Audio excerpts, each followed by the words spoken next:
Welcome back to the Gibbs Spotlight. I'm Camille Germany, assistant to the directors at the Gibbs College of Architecture. Joining me today is interior design alum Avery Smith. Avery graduated from OU in 2018 with a Bachelor of Science in Interior Design. Based in Dallas, Texas, and working at Gensler in her professional practice, Avery has focused primarily on workplace design. She strives to continue practicing different facets of creativity outside of design to stay informed and be able to push the envelope. Avery, thank you so much for sitting down with me today. How are you doing? I'm good. Thanks for having me. Yeah, of course. I wonder if you could start off by telling me what brought you to OU and why interior design? Yeah, so I was born and raised in Oklahoma. I'm from a little small town right outside of Tulsa called Sapulpa. And as far as college went, I kind of just, I think it's this way for a lot of people in Oklahoma. They just kind of know OU or OSU. And so when the time came for me to figure out where I wanted to go, I had a lot of friends who were older than me and had gone to OU and had really good experience. So it was just kind of like the natural route that I ended up taking. And something I'm so grateful for and had such a good experience with. As far as for picking my major in particular, I actually went as a PR major. I knew nothing about interior design. I did not consider architecture. And I think that's a way for a lot of interior design majors. It's something that a lot of people stumble in. It's still kind of a career path that not a lot of people completely understand. And so I went in as a PR major, and I quickly realized, like my freshman year, that the lectures and the classrooms with like 150 people were not going to be for me. I've always, I've never been like the best student. I've never been super gifted in that way, I guess you could say, just being blunt, as I've kind of become more of an adult and realized what my strengths and weaknesses are. And so when I was in college, I was like, yeah, this isn't really going to work. So I looked at some other options. I went to my advisor and I explained that, and we're just like, I need something more hands-on. I need something, more creative. What can I do? I came from a dance background. I actually thought I was going to be a dance major when I came to OU. And so I knew that creative outlet was kind of missing in my life. So I was presented with the College of Architecture. And I was already, as the curriculum works at the COA, you have set curriculum. So you can't kind of work harder and get it done quicker or anything. You've got your 4 or your 5-year program. And so I was already going to be a year behind if I switched my major, no ifs, ands, or buts about it. And she had presented architecture to me, and I was like, I would love this. Like, I've never even thought about this. I think this would be great for me. And then there was that time thing. And I was like, I don't want to be in college for 6 years working on my undergrad. So she was like, well, what about this? And I was like, I don't know if I really want to do that. So when it was broken down to me and when I understood the technical aspects that came with interiors, and that it was very much in alignment with architecture, I kind of came around to it, and it was 4 years. And so I was like, sure, like now that I understand it a little bit better, this sounds like a really good option for me. And so that's kind of how I stumbled in to the profession, and I had a really good experience with it. That's a popular route to take, I think, into the college. Totally. I think a lot of people kind of just stumble into it somehow, and then it ends up being, for most people, a really perfect kind of fit and exactly what they needed to have that tight-knit community and creative outlet and just really great mentorship. So it was good for me. So, what were your favorite things about the interior design program at OU? My favorite things were definitely, like I mentioned earlier, that tight community. I think that's something that, a lot of my friends who had different majors were still lacking. Maybe not lacking isn't the right term, but it just didn't compare to kind of the community that I left with, I feel like. And, that can come, some people see as like a blessing and a curse because you can't kind of escape your studio, but at the same time, those are like your people, So it was awesome. And that was definitely, my favorite part. I think I also had such a personal relationship with my professors and the people that were, teaching or just helping out administrative wise in the College of Architecture. Your relationship with your advisor is really tight knit and personalized. I feel like even, so not even professors, but just everyone that kind of works, even like you, Camille, like so hard to kind of keep things rolling and keep things successful for the students. And yeah, I think that was definitely my favorite part of interior design school. And I feel like whether someone was in architecture or landscape architecture or construction science, everyone can kind of, I feel like, say the same thing, just being in the college in general. Were there any obstacles or hurdles you faced to complete your degree and find a job? And if so, how did you overcome them? Definitely. I think, again, everyone in the college can attest to having several probably obstacles and things that got in their way just because it's such a demanding major, which is a great thing. And it really prepares you a little bit better, I think, for your end goal, which is to be placed in a good job and be able to thrive there. But it's an incredibly challenging major. I think for me in particular, it was a time management thing. I worked in college. I worked in the Dean Suite for my last semester, which was awesome and super convenient for me. But outside of that one semester of, having like the dream perfect kind of part-time job in school, I was at other jobs that were not as, convenient for me, didn't work as well with my schedule, yeah, so on and so forth. And on top of that, I also owned a business. So I'm a freelance photographer and videographer. And at that time when I was in school, those 4 years was probably when I was the busiest. And so I was balancing a ton. And that was a huge obstacle for me because again, it's not a normal major. It's like it's super demanding one. And so, but it was hard, but it was also it's like a good lesson for me. And again, helped to prepare me for juggling a lot of different things, having to in a sense, please a lot of different kinds of people and communicate with different kinds of people. This is what my schedule is here, and this is what my schedule is here. I just want to make sure I'm communicating really well so that we're on the same page in case something comes up. Just kind of prepping for worst case scenario in case the worst happens, letting my professors know I've got a job, I have this, just so you know, I'm not asking for any special treatment, but just want to communicate so that you understand what's going on outside of school for me. So that was my biggest thing, was just time management and learning how to communicate at such a young age to get my job done for several different people and get it done to the best of my ability. And I think it definitely kind of hindered my performance in school a little bit, but it kind of just was what it was. And I did the best that I could, and lots of lessons came from it. A lot of students are in that position as well, even, still before me and after me, obviously. So I think it's something a lot of people deal with. I think there's kind of just in the industry in general, just figuring out how to, maybe not in the industry, but in the academic world of architecture and design, I think it's still kind of a hard thing for academics and students and professors, whatever, to navigate and figure out the best way to kind of handle that, especially with such a demanding major. But yeah, I think a lot of people can relate to that. And I hope that they are able to find a lesson in it and still push through and get through school.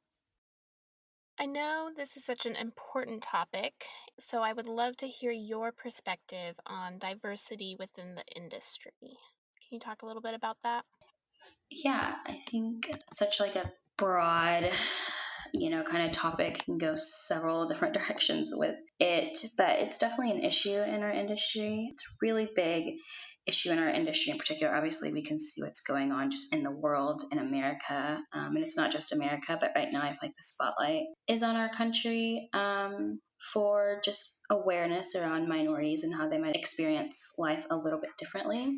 Um, but particularly in our industry, I have like some numbers that only 2% of licensed architects in the US are Black. 478 out of the 2000 ish licensed Black architects are women. So it's a very, very low number. And then in 2017, only 6.3% of the US interior design degrees were awarded to Black Americans. So those numbers are kind of, jaw dropping, even for me as a minority in the profession. That was still kind of a jaw dropping thing to hear or to see, because you kind of know it, but when you see statistics like that, it's just really interesting, and it goes further than just having a lack of diversity in the profession right now as adults, as professionals, it goes so much further than that. How can we raise awareness at a young age so that people know this is an option for them? How can we foster more opportunity for minority students in middle school and junior high and high school so that they feel like this is something that's obtainable for them and something that they can do realistically? And it's not to generalize and say that all minorities are in that position to where they need that help or that thoughtfulness towards them as they're growing up. But it is the majority of areas that have not the same resources, not the best academic resources, not the best funding. Those students are overwhelmingly minorities. And so a lot of the time it is going to be minorities that come from these areas, these places that are underfunded, overlooked, undereducated, to be frank. And what that results in is you get into the professional world and they're not there. And it starts way before college. And it's never too late to start, but it's just looking at ways that we can better gear people, like I said, to understand this is a possibility for them, and this is something they can do. I've had a lot of talks recently with Elizabeth Pober, who is the director of the interior design program at OU, about how we can kind of work to fix this issue. And it goes into other things too. Like I said, I was a working student. In most cases, not all, but in most cases, your working students in your program are going to be minorities and people of color. So if they're feeling like they're between a rock and a hard place and they have to drop out because of them having to pay for their own college, pay for their own bills, pay for their own car, their own textbooks, so on and so forth, how can educators, how can schools figure out a way to better prepare those students or better work with them so that they don't feel like their only option is to drop out of a program? They have the resources, they have the tools, they have the things that they need to keep going. How can we get them internships? Because just like there's a big statistic that is around people not getting hired just because of before they even see them, based on their name or based on, they can look up the high school they went to and see what area that was in, so on and so forth. How can we just at least get those students better internships and get them more well connected?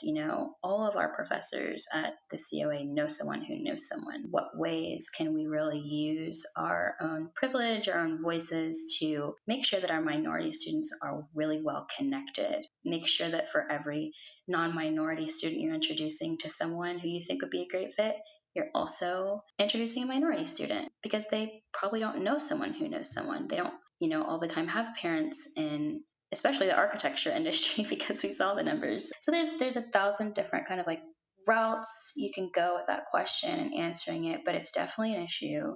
It's definitely an issue in interior design in particular, as well as architecture, the design field in general. And it doesn't start in college. It doesn't start in a professional setting. It starts way before then. And I think it's just so important for me as a professional as I'm moving forward and even learning so much myself about all of this and becoming more aware, that I use the position that I'm in to kind of help get more minority students more just well versed and well connected and get them in front of the right people to kind of hopefully change those numbers in the next 5-10 years. Thanks so much for working on that. That's so amazing that you're doing that work. Thank you so much. You're working with the Professional Advisory Board as well for interior design, aren't you? Yeah, I am. Yeah, well, thank you so much for staying connected in that way and helping us be better as a division and as a college. Yeah, of course, for sure. Yeah, it's been a lot of fun and super rewarding as well. So it's definitely something I look forward to and enjoy doing, outside of work. So, you've spent a few years in the profession now, and it sounds like you have been able to focus on workplace design. Could you tell me a little bit more about what workplace design is and why it's important? Yeah, so I'm interiors for workplace design. And essentially what that means is it's any company who is trying to create a better working environment for their employees. It's gonna be huge companies like, I think what people don't always realize is like a Nike or a Target or, these companies, we see like the retail facing front of it, but they have CEOs and just admins and accountants and all kinds of administrative roles that they hundreds of thousands for large companies like that. And they have to have, a workplace to keep these employees. So I think sometimes when I tell people, like, just for example, I'm working on a Nike. I'm not working on a Nike, but this is just the company that's like coming to my brain for some reason. If I were to say I'm working on Nike, they're like, oh, how cool, you're working on a store. And that's like, no, that's retail. I would actually work on the place of business for them to house their employees and get their 9 to 5s done, just like anyone else. So that kind of breaks down what it is. And as far as why it's so important, I just think, everyone's affected by workplace design. If you're working for a company, if you're not working for yourself and you're going into an office every single day, 9 to 5, you're affected by workplace design. How many windows do you see? How much daylight do you have coming in? How does it make you feel when you walk into this space? Are you happy to be there, or are you a little angry that you're there? How well lit is your building and your workplace design, and how up to date with technology is it?